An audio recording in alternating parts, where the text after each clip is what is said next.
សួស្តីស្វាគមន៍មកកាន់វគ្គសិក្សា Android ជាភាសាខ្មែររបស់មជ្ឈមណ្ឌល Korea Software HRD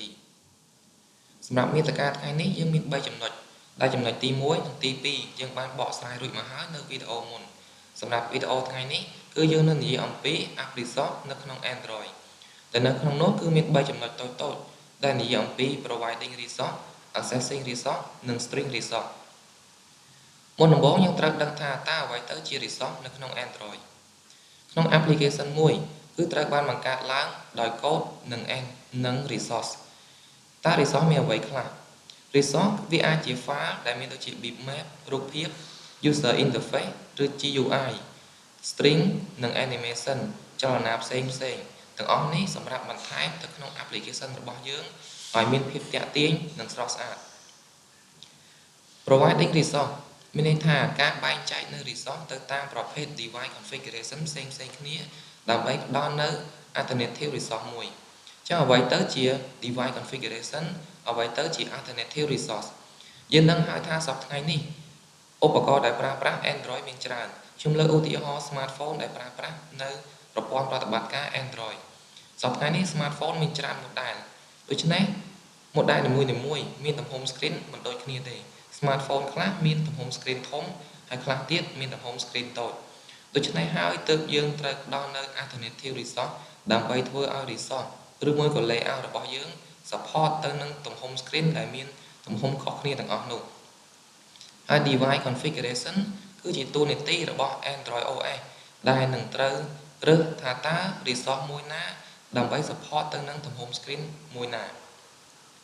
នៅក្នុង project យើងគួរតែធ្វើការបែងចែកឲ្យដាច់ resource application ទាំងឡាយដែលមានដូចជារូបភាព string ឬមួយក៏កូដ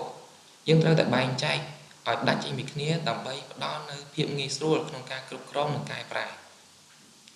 នៅពេល runtime Android នឹងប្រើប្រាស់នៅ resource អាស្រ័យទៅតាម device configuration ខ្ញុំឧទាហរណ៍មួយនៅពេលដែលខ្ញុំមាន resource ពីរបែបនេះ resource ទី1គឺជា layout សម្រាប់ smartphone និង resource ទី2ជា layout សម្រាប់ tablet ចឹងនៅពេលដែលខ្ញុំ provide នៅ resource ទាំងពីរនេះនៅពេលដែល application របស់ខ្ញុំ run នៅទូរស័ព្ទ smartphone នោះ Android នឹងដឹងថាតើវាគួរយក layout មួយណាយកទៅបង្ហាញដូច្នេះ Android នឹងរើសយក layout សម្រាប់ smartphone យកទៅដាក់នៅក្នុង smartphone បើសិនជាកម្មវិធីរបស់ខ្ញុំ run នៅលើ tablet ពេលនោះ Android នឹងធ្វើ device configuration ចាប់យក layout របស់ tablet នោះយកទៅបង្ហាញទី2យើងឈានមកដល់ accessing resource នៅពេលដែលយើងផ្ដល់នៅ resource នៅក្នុង application យើងអាចយកវាមកប្រើប្រាស់វិញតាមរយៈ resource ID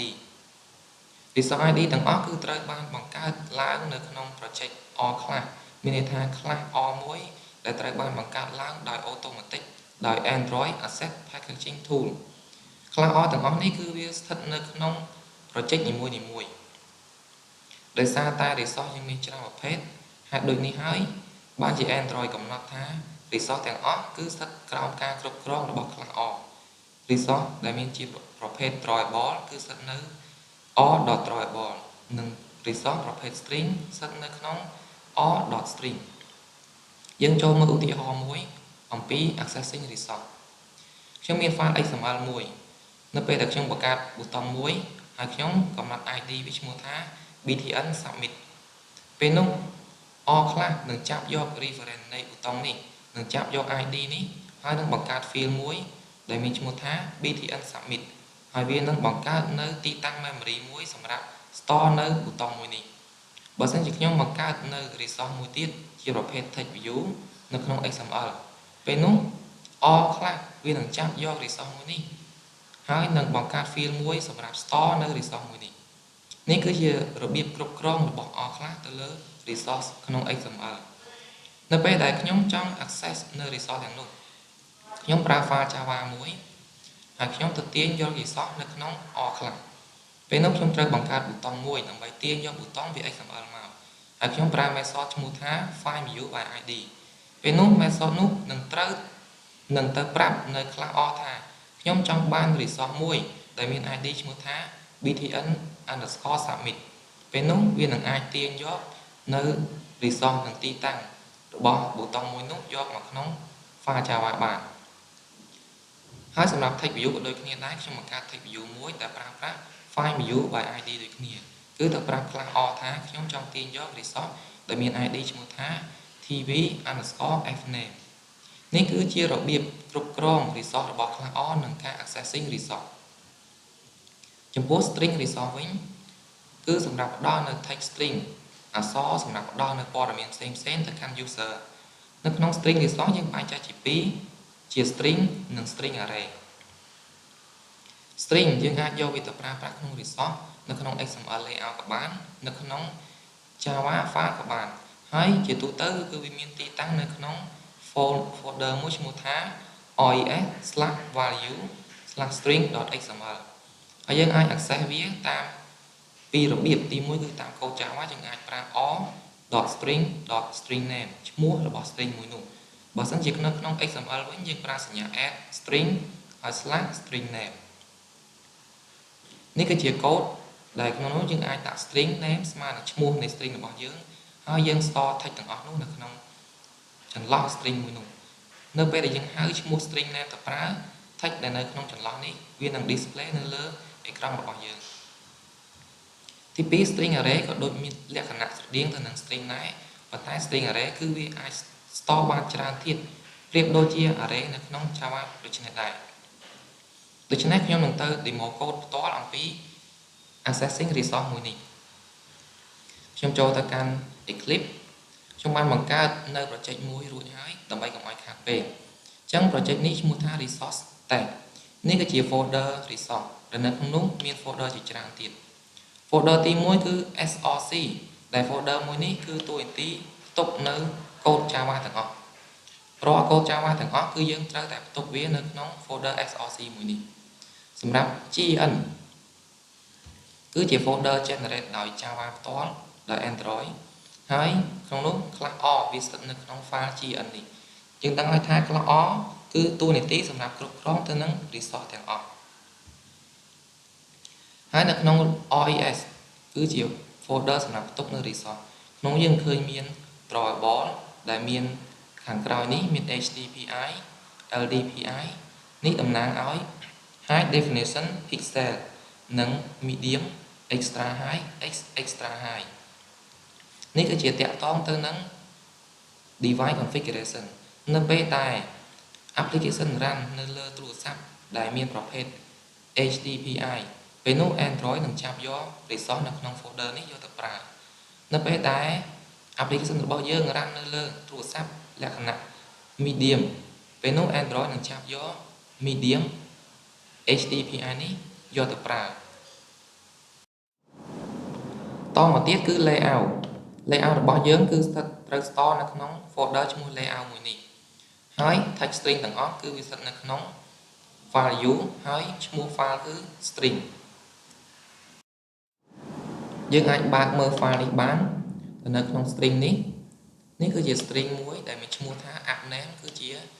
ឈ្មោះរបស់ application របស់យើងហើយនឹង hello world និង string មួយចំនួនទៀតដែលវាបានបង្កើតឡើងដោយ default ដូច្នេះដើម្បីកុំឲ្យខាតពេកយើងនឹងចូលទៅដល់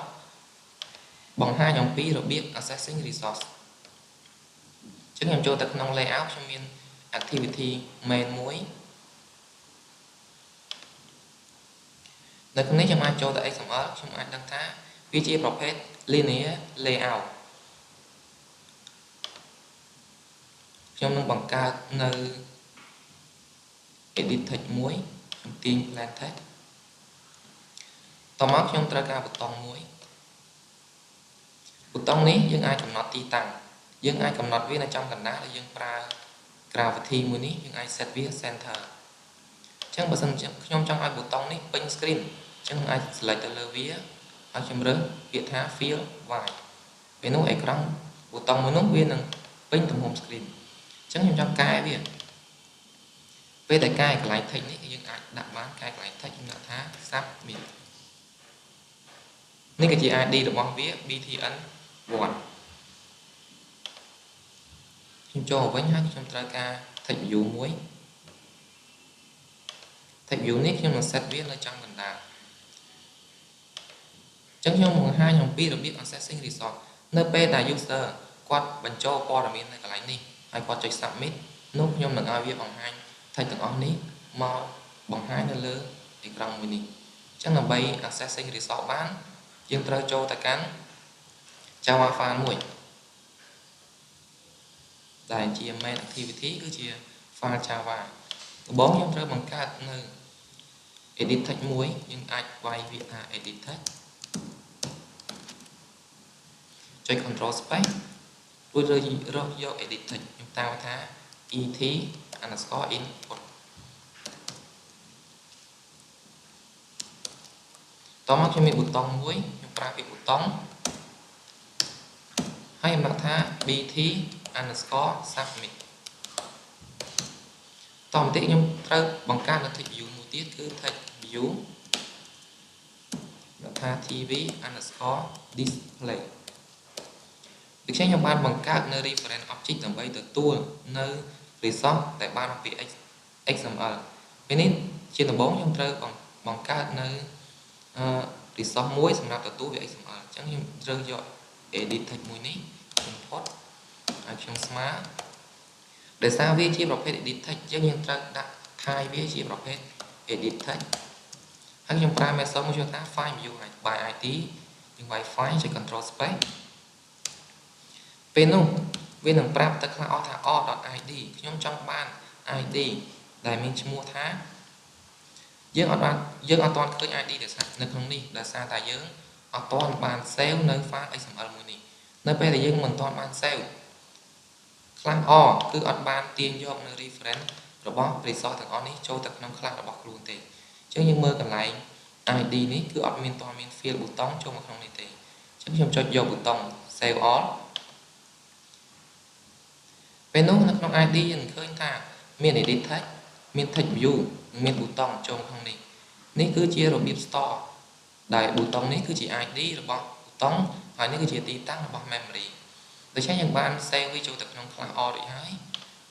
ខ្ញុំចូលមកកាន់នេះវិញហើយខ្ញុំវាយថា id.edit text 1ពេលនោះខ្ញុំបាន reference មួយសម្រាប់ប៊ូតុងក៏ដូចគ្នាដែរយើងយក object វា bt_submit ស្មើនឹង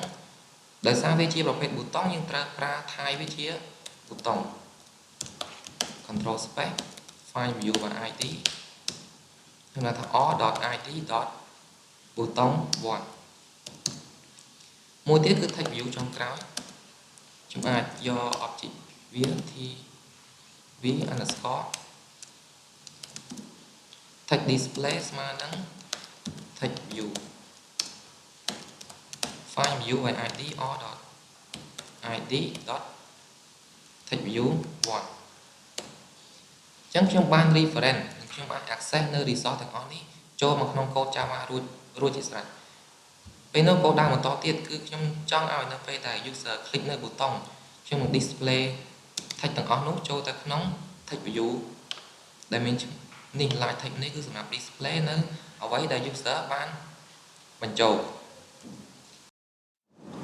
អញ្ចឹងខ្ញុំត្រឡប់ទៅកាន់ main activity វិញហើយខ្ញុំប្រើ bt_submit ដែលជាប៊ូតុងហើយខ្ញុំប្រើ method មួយឈ្មោះថា set on click listener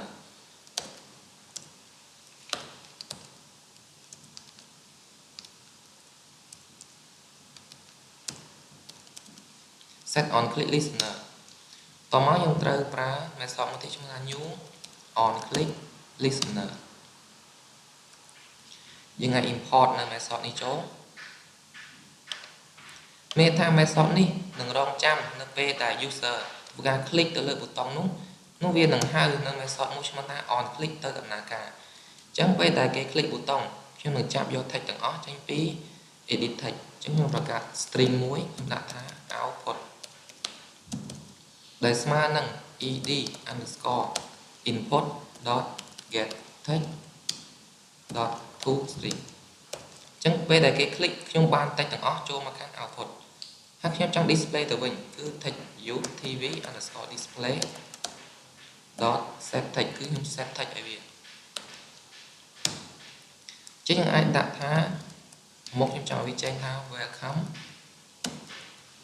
តមកបូកជាមួយនឹង output save តមកយើងនឹង run test មើលថាតើលទ្ធផលវាយ៉ាងម៉េច chúng ai mà đam từ lơ projectមួយនេះវាថា Android application ខ្ញុំបើក emulator នៅក្នុង Android មួយនេះ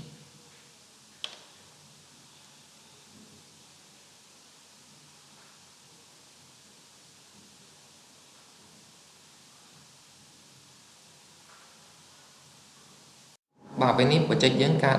ឡើងហើយអញ្ចឹងកន្លែងនេះគឺយើងអាចបញ្ចូលនៅ text ទាំងអស់នេះបានអញ្ចឹងខ្ញុំអាចបញ្ចូលថា HRD center